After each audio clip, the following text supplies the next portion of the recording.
Je suis avec Mathieu Bédard, directeur adjoint réadaptation, délinquance et hébergement jeunesse. On est le 5 mars. Qu'est-ce que le CIUS annonçait aujourd'hui? Le CIUS annonçait l'ouverture officielle en conférence de presse de notre foyer de groupe pour jeunes adolescentes. Donc, foyer de groupe qui vise l'autonomie chez nos jeunes hébergés. Et combien de places on a? Nous avons 9 places dans ce foyer de groupe qui est situé à Nicolet. Et en quoi il est novateur, ce foyer-là?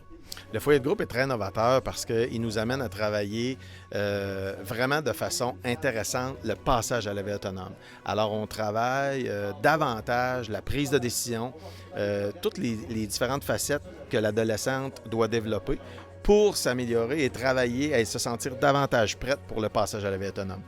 Et pourquoi le choix de Nicolet? Nicolet était une situation vraiment intéressante pour nous, étant situé presque en plein centre de nos deux grands centres habituels, donc Trois-Rivières, Drummondville, sont des centres qui ont souvent été exploités au niveau de l'hébergement. Nos équipes sont majoritairement dans ces centres-là. Nicolet amenait un équilibre entre les deux. On est à peu près à mi-chemin entre les deux. Et dans les faits aussi, Nicolet a une vie communautaire très riche.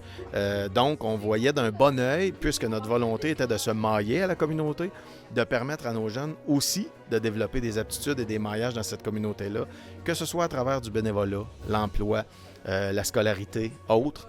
Alors, on trouvait que c'était un terrain fertile puis une belle place pour se permettre à nos adolescents de se pratiquer, de s'installer dans une communauté et développer les habiletés qui sont requises pour le passage à la vie autonome. Geneviève Dubois, mairesse de Nicolet, nouveau foyer de groupe à Nicolet. En quoi c'est une bonne nouvelle pour la ville? Bien, en fait, moi, ce que j'apprécie, c'est qu'ils aient choisi notre communauté pour s'établir. C'est un projet novateur, unique en région. On sait que c'est aussi l'esprit de la ville de Nicolet de lever la main quand il y a des projets pilotes, de lever la main aussi quand c'est innovant et qu'il faut prendre certains risques.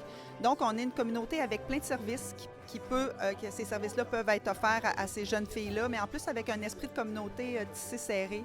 Donc, je pense qu'on a tout ce qu'il faut pour s'assurer que ces jeunes femmes-là s'épanouissent, développent des compétences, qu'elles aient une meilleure confiance en elles et qu'elles puissent avoir une vie dont elles auront choisi, là.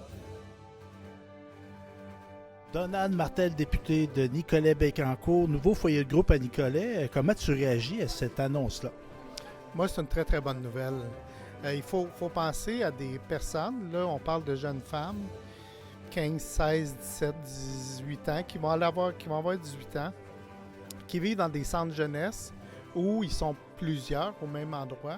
Donc, on veut leur donner une chance, à l'approche de la sortie, de leur donner un milieu de vie le plus naturel possible. Donc, le CIUS a choisi Nicolet dans ce bâtiment-là, avec une espèce de supervision, mais on va les accompagner à faire du bénévolat, à poursuivre leur étude, à avoir des expériences de travail. Donc, moi, je trouve que c'est une belle région, justement, pour faire cette transition-là. Ce que je proposais aussi, c'est peut-être qu'il y ait des ententes, peut-être avec quelques producteurs agricoles, parce que, pour moi, des valeurs attachées à la terre, aux animaux, ça peut être des choses qui sont très, très bénéfiques pour des personnes qui ils l'ont pas eu facile là, depuis leur début. Fait que pour moi, c'est une très, très bonne nouvelle.